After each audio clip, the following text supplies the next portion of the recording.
The weather is the number one reason that people move to Naples. It's also the number one thing they get wrong before they move here. I've watched buyers fall in love with this town on a 75-degree February afternoon, and then they call me in August wondering what happened. So today, you're going to get the full picture, the postcard part and the part of the postcard that they leave out. If we haven't met yet, I'm Chris Asquith, over 17 years in real estate.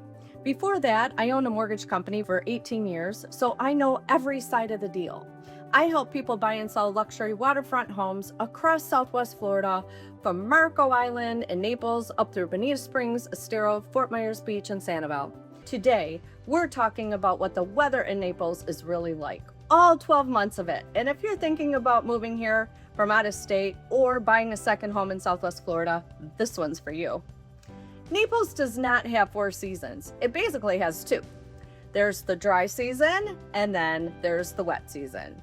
And they are 2 completely different experiences of the same town. The dry season runs from about November through April, and this is the part of Naples you've seen in every photo. January afternoons in the low to mid 70s, nights in the upper 50s. The humidity backs off, the rain almost disappears, and you get this stretch of months where nearly every single day is sunny, dry, and just absolutely gorgeous. We average around 260 sunny days a year here, and the dry season is where most of them live. This is why season is a noun in Southwest Florida. When locals say season, they mean these months. It's when the town fills up, the restaurants get busy, and the golf courses are packed by 8 in the morning. And it's when almost every buyer takes their scouting trip. Dry season is also when outdoor living stops being a feature on the listing sheet and becomes your actual life. Dinner on the lanai in January, morning walks on the beach in a light sweater if that. The pool gets used in December. Here's the mistake I watch people make all the time. They visit in February, they experience the best weather in America, and they quietly assume that the whole year is like that. It isn't. February is a trailer.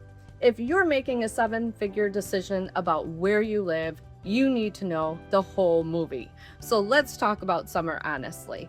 The wet season runs roughly mid-May through October. August is the hottest month with average highs around 91 degrees. But the number on the thermometer is not the story. The humidity is the story. On a July afternoon, 91 degrees here feels heavier than 100 degrees in a dry climate. Then there's the rain. Naples gets about 50 inches of rain a year, and most of it falls between June and September. But it's not gray, drizzly, and rained out days. A typical summer day is sunny all morning. The clouds stack up after lunch. A serious thunderstorm rolls through anywhere between 2 and 5. And an hour later, it's done, and the evening clears out, and it's beautiful again. It rains hard, and then it moves on. Locals build their whole day around that rhythm. Boating and beach in the morning, errands early, pool, shade, and air conditioning in the afternoon. Every summer, I meet buyers who brace themselves for misery and then realize by day 3 that the mornings here in July are better than the best day of the year back home. I'll be straight with you. Summer here is hot and it's humid, and some people genuinely love it. The town is quieter, the water's warm, the restaurants don't need reservations, and the sunsets after those afternoon storms are the best of the entire year. Other people spend those months up north. Both are valid ways to live here, but you should know which one you are before you buy. Real quick, before we keep going, if any of this has you thinking about your own move, whether that's getting into Southwest Florida or figuring out what your place here is really worth, my cell number is right here in the description. Call me or text me. You get me, not a call center. Okay, back to it. Now, the part most agents tiptoe around is hurricanes. I'm not going to tiptoe because if you're going to trust me with a decision this big, you deserve the real answer. Hurricane season runs June 1st through November 30th, and the real peak is mid-August through October. Most seasons, that means watching the forecast, maybe a few days of heavy weather, and life goes on. But not every season. In September of 2022, Hurricane Ian came ashore just north of us as a Category 4 storm, and it changed how this whole entire coast thinks about wind and water. Here's what Ian taught us. The damage was not evenly distributed. Elevation mattered, flood zone mattered, and the year the home was built mattered enormously. Homes built to Florida's modern building codes with impact windows and newer roofs came in a completely different condition than older construction near the water. So, when I work with a buyer, whether it's not a small talk topic, it's a due diligence topic. On any home you're serious about, you want to know the year it was built, the flood zone, the elevation, the age of the roof, and what kind of impact protection it has. Those answers will drive your insurance costs, and insurance is a real line item here. Budget for it, honestly. Get an actual quote on the specific home before you're deep into a contract, because two houses on the same street can carry very different premiums. This is where owning a mortgage company for 18 years pays off for my clients. I look at the whole cost of owning a home, not just the price tag. People handle hurricanes one of two wrong ways. Some ignore the risk completely because the beach is so pretty.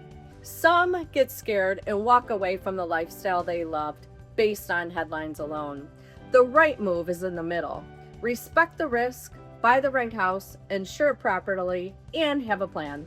Thousands of families do exactly that and live extraordinary lives on this coast. Last thing, because this is where the weather stops being trivia and starts being strategy. The weather runs this real estate market.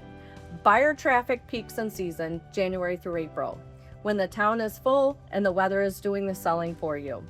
If you're a seller, that timing matters, and we plan your listing around it. Photography, video, launch date, all sequence for when the most qualified eyes are on it. But here's the flip side most buyers miss. The buyers who are here in August are not browsing. Nobody flies into Florida in the middle of wet season to casually look at houses. Summer buyers are serious, and summer sellers face less competition. There's real opportunity on both sides of the calendar if you know how to use it. If you're a buyer, here's the move. Take the one scouting trip in the off season on purpose. Come in August. Feel it. If you love Naples in August, you will love it all year round, I promise. And if you're buying a second home, think hard about which months you'll actually be here, because that answer could shape what you buy. A lock and leave condo and a single family home on the water are two very different propositions when a storm is forming in the Gulf and you're 1,400 miles away. And I'll say the honest part. This weather is not for everyone. If you need crisp fall air, 4 real seasons, and a sweater in October, Southwest Florida will frustrate you. Wanting to escape winter is not the same as being built for a subtropical summer. Test it before you commit. The people who thrive here are the ones who choose it with their eyes open. So, here's where I'd start if this is on your mind. My cell number is 239-300-1427. Call or text me. Tell me what you're weighing and I'll give you a straight answer. Even if the straight answer is that maybe, this move doesn't make sense for you yet. Drop a comment below too. Tell me which month you're planning your scouting trip, and I'll tell you exactly what the weather will be doing when you get here. I read every single comment, and if you want the real story on Southwest Florida, please subscribe and tap on the bell because I put a new video out every week. I'm Chris Asquith, your local Southwest Florida luxury real estate agent. If you're looking to find your piece of paradise or pass yours on to the next owner, I'm here for you. I'll see you next week.